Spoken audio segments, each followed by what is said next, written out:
Vous êtes aujourd'hui comédienne, metteur en scène, mais lors de vos études et au début de votre carrière, vous avez été modèle vivant en école de dessin et pour des peintres, dont Jean Claverie. Alors, ma première question ira aux origines. Comment devient-on modèle? Quelles en sont les motivations? Je vais vous faire plusieurs propositions, 5 exactement, puis je vous laisserai la parole, bien sûr. Est-ce pour des raisons purement matérielles, financières? Est-ce pour être au plus près de la création, en être partie prenante?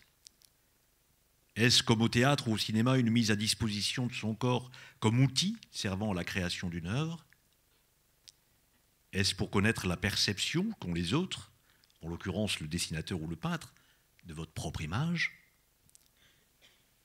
Est-ce pour se voir à distance et prendre mieux conscience de son entièreté? À vous de nous dire.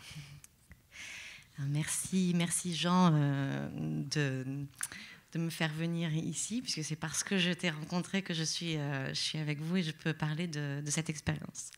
Parmi ces 5 grandes questions, je peux répondre à chacune d'elles et je n'en rejette aucune. C'est oui. J'ai gagné mieux ma vie en moins d'heures de travail en étant modèle vivant qu'en étant serveuse.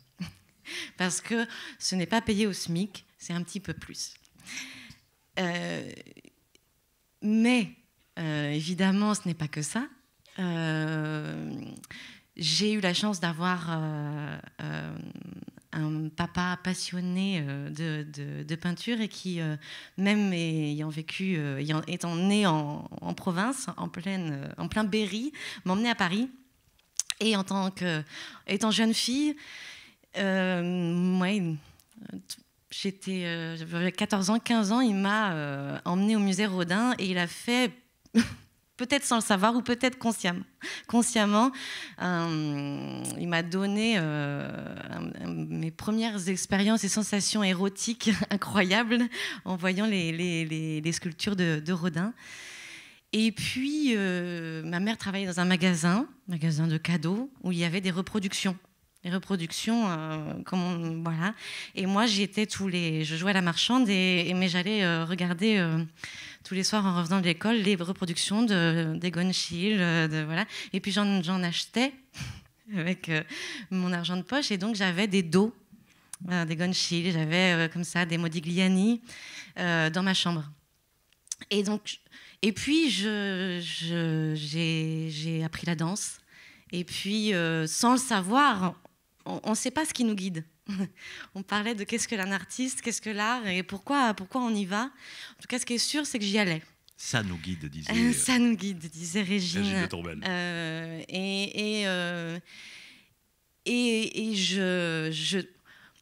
On ne sait pas pourquoi, mais on trouve ça beau. Et on ne sait pas pourquoi plus cette peinture nous touche ou pas. Voilà, moi j'étais jeune fille et je trouvais ça beau. Mais je fonctionne toujours pareil. J'en connais un petit peu plus. Je ne suis pas non plus une grande spécialiste de la peinture ou du dessin. Je ne suis pas devenue professeure d'histoire de l'art. Mais en tout cas, ça me guide. Et je crois que ce qui m'a guidée, en tout cas dans mes goûts, et ce qui me guide toujours dans mes goûts, c'est le mouvement.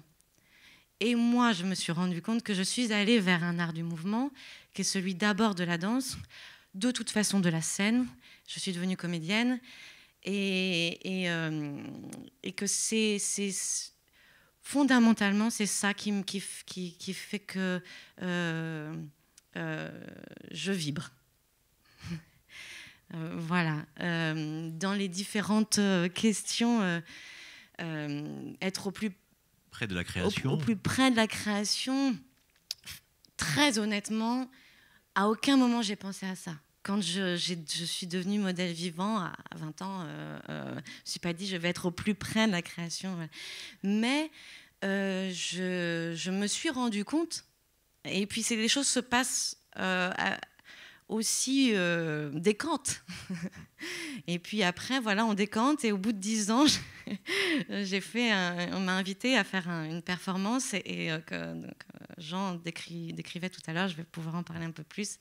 Ça avait décanté. Et intéressé par le regard de l'autre sur vous. Et alors, c'est pareil, ça. On n'y pense moi, pas. je suis pas. Je sais qu'il y a des comédiens, j'ai des amis qui me disaient, enfin, qui sont très clairs sur sur la façon dont ils parlent de leur envie de base de faire leur métier, ou de faire du cinéma.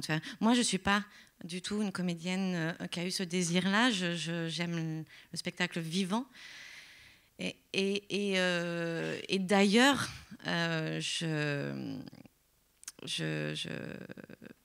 la photo ou l'image, la vidéo, est un endroit de peur pour moi. Ouais. Et c'est beaucoup plus difficile pour moi de poser pour un photographe que pour un peintre. Bon. Alors, quelle distanciation a-t-on vis-à-vis de son corps lors d'une séance de pause? Vit-on une dissociation corps-esprit, vous mettant intellectuellement spectateur, spectatrice de ce corps? Alors, j'ai beaucoup aimé tout à l'heure la notion, le mot corps et âme, devenu un mot. Parce que la première fois donc, je me suis lancée dans cette aventure-là, la première fois où on enlève sa robe, c'est quand même un événement. Et c'est une sortie des coulisses. Mais comme on n'a jamais fait, est-ce que c'est moi? Est-ce que c'est... Et c'est un endroit de mise en danger que, évidemment, je peux retrouver lorsque je rentre en scène. Il y a une mise en danger.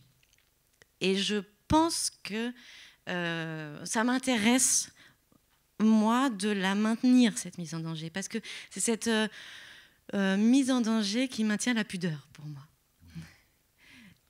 Alors, ça allait être ma question. Mise en danger, mais qu'est-ce qu'il en est de la pudeur? Alors, c'est un garde-fou à la pudeur? Je crois, c'est-à-dire que il m'est arrivé des sensations étranges dans les premiers moments en tant que modèle où donc on enlève sa robe et puis qu'est-ce qu'on fait? Je ne suis pas un objet. Donc je ne suis pas un objet. J'arrive avec mon corps et j'ai mon histoire et je suis là. Bon. Et c'est vrai que très rapidement, j'ai voulu imposer le fait qu'on m'appelle par mon nom. Je m'appelle Maude, je ne suis pas le modèle. Et puis, je regardais les dessinateurs. Parce que ça m'intéressait, je trouvais ça incroyable de voir le geste. J'offrais ma nudité et je voyais des visages extrêmement concentrés devant moi, mais vraiment pas comme jamais on m'avait regardé nue comme ça. On m'avait pas regardé nue comme ça. On m'avait regardé, ben voilà, c'était dans le cadre de mon intimité normalement. Et puis là, on me regardait les yeux plissés et concentré par la lumière. Voilà. Et donc bon, ça m'a détendue. Et après, bon, il y a l'expérience de l'école, donc à l'école Émile Cole, et puis après, il y a des rencontres un petit peu plus de dialogue avec certains peintres, notamment avec Jean, mais aussi avec certains élèves de l'école, où là, on sent qu'il y a dans la façon dont on est regardé, pas simplement la technique, mais qu'il y a un dialogue. Il y a un dialogue qui est en train de se faire entre moi, ce que je donne à voir, et je le voyais je voyais pas le dessin tout de suite, mais je savais je savais de la façon dont je voyais le peintre ou le dessinateur dessiner dans son mouvement, je savais que derrière j'allais avoir une réponse. J'avais dit quelque chose et j'allais avoir la réponse. Et je ne savais pas quoi, mais en tout cas, il y aurait un dialogue. Alors que ça me plaise ou pas, mais je sentais qu'il y avait quelque chose qui s'était passé. Et puis d'ailleurs, il n'y a pas de notion de ça plaît ou ça plaît pas, comme quand on fait un spectacle. Voilà. Oui, mais alors quel est le regard que l'on porte sur le tableau, sur le dessin, sur la représentation achevée de son corps? Alors, d'une part, parfois, c'est pas du tout réaliste. Donc, c'est ludique. Pour moi, ce fut très ludique. Parce que c'est comme quand on va se laisser transformer par un personnage, par une lecture. Là, c'est comme si tout d'un coup, je voyais de nouveaux personnages. Je voyais, voilà. Et puis parfois aussi, ce qui est étonnant, presque un peu déstabilisant, c'est souvent on pose dans un espace qui permet aux peintres, aux élèves de tourner autour de nous. Et donc, tout d'un coup, on se dit... Donc là, il y a l'angle de vue, le choix du point de vue du peintre. Et il y a forcément Moi, je disais tout à l'heure que j'aimais regarder les peintres, mais enfin, ceux qui sont derrière moi, je n'avais pas des yeux dans le dos. Et là, tout d'un coup, il y a un endroit de secret, oui, qui est mis, qui est en train de se vivre. Oui. Et donc, quand vous regardez le dessin ou la toile achevée, il n'y a pas un effet de miroir. Vous êtes plutôt, tiens, qu'est-ce qu'il a fait de mon corps? Mais vous ne le revoyez pas en miroir en vous disant, tiens, c'est comme ça que je suis, c'est comme ça qu'on me voit. Vous arrivez à avoir une distance, finalement, sur la représentation. Oui, je l'ai eu. Je l'ai toujours eu, ça. Mais parce que je crois que c'est... Et alors, bon, maintenant, dans mon chemin de comédienne, pour moi, c'est vraiment une recherche continuelle. Et je crois que cette expérience de modèle m'a permis de découvrir des choses.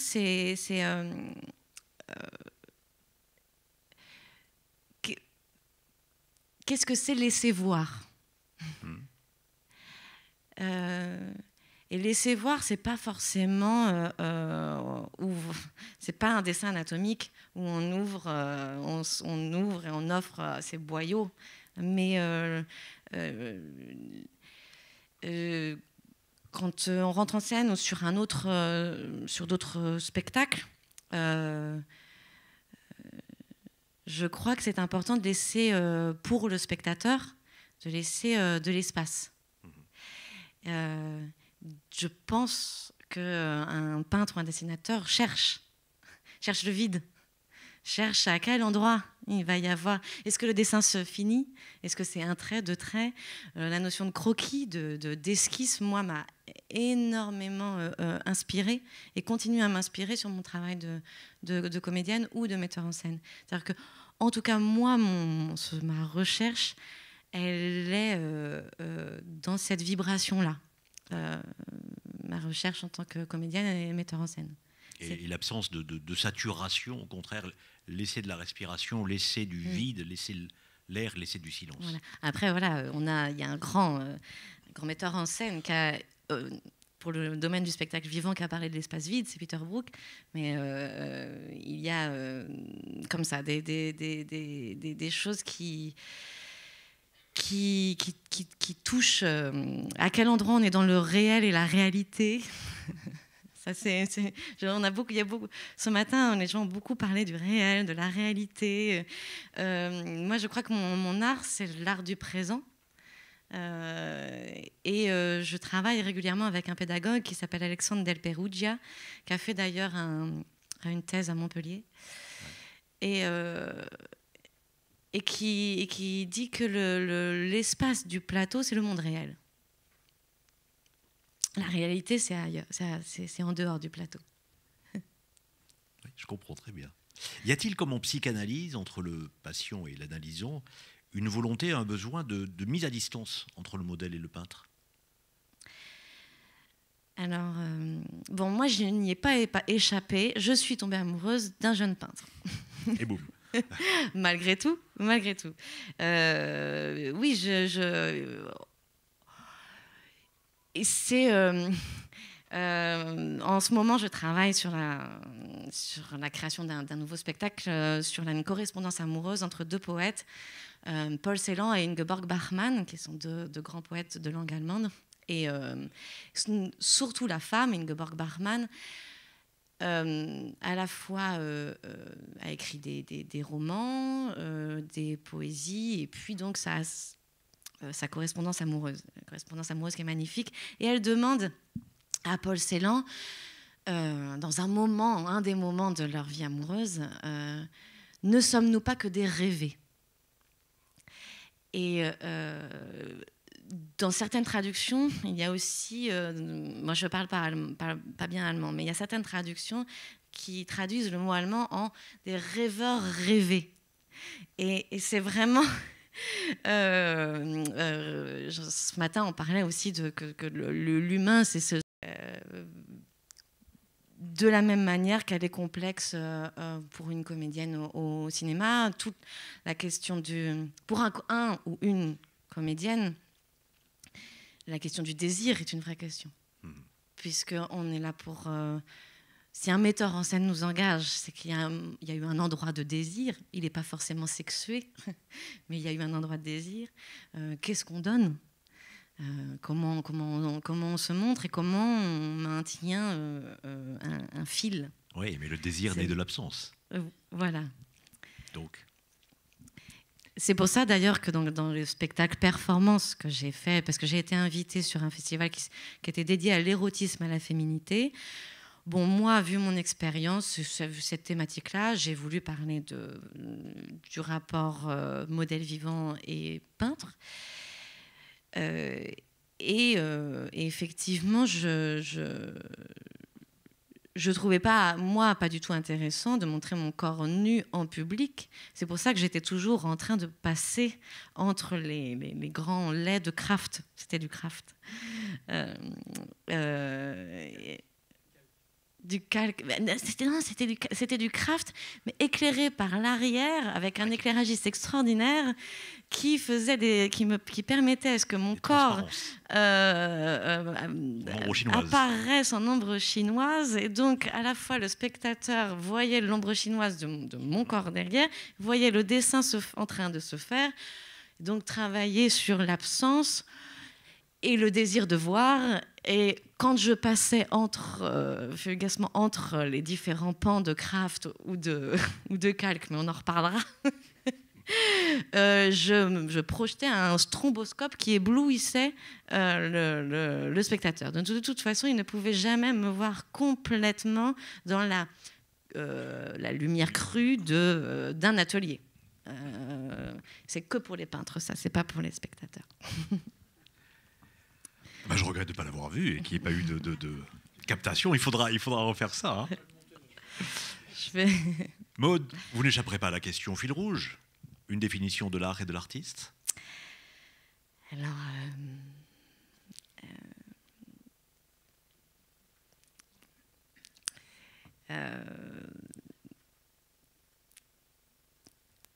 beaucoup de...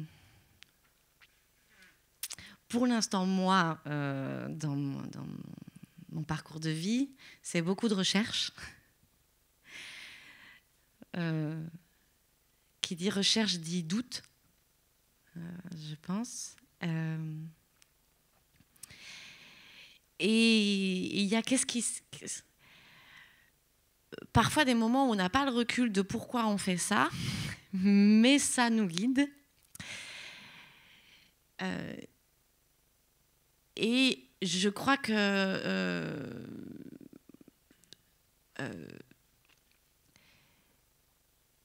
il y a un endroit de radicalité. Et de déterminisme. Et de déterminisme, en tout cas pas social. Non. Mais déterminé, oui. Déterminé à continuer à chercher ce dialogue qui me fait comprendre le monde. j'ai l'impression qu'il n'y a que comme ça que je peux comprendre le monde et qu'il n'y a que parce que je fais ça que je suis là, aux assises du corps transformé, alors que vraiment, je n'avais pas entendu parler de ce superbe événement. Et parce qu'à un moment donné, je remets régulièrement en danger les rencontres. Donc ça peut être des voyages ou ça peut être à côté de chez nous.